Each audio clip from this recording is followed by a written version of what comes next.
The docking of China's Tianzhou-3 cargo spacecraft and the Tian'er core module poses high demands for the launching accuracy of the Long March 7 rocket that carries the Tianzhou-3, said experts leading the project.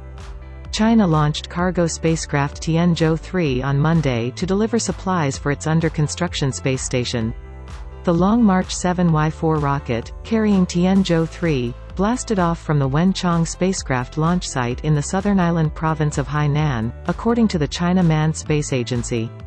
The launch window refers to the time range during which the rocket is allowed to launch.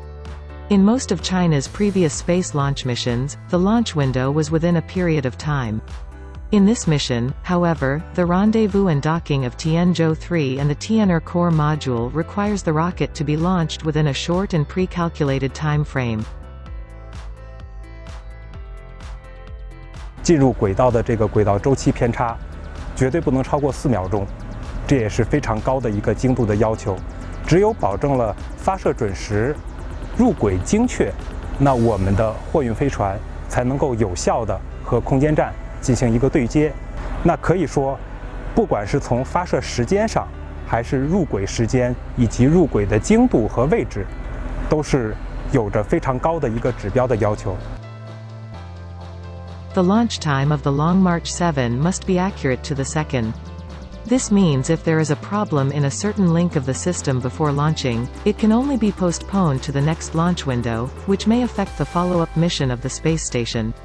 To this end, the engineers prepared a backup plan to ensure that the launch is foolproof. 一旦发生某些故障的话，要求迅速的进行处置，所以围绕故障预案，我们进行了细化。 另外，对故障中涉及到的备件附件进行了全面的复查及准备。另外，保证备件附件的话是可以随时上件的。Xiao said that in addition to the hardware, sufficient software preparation was also made, well confirmed and comprehensively inspected.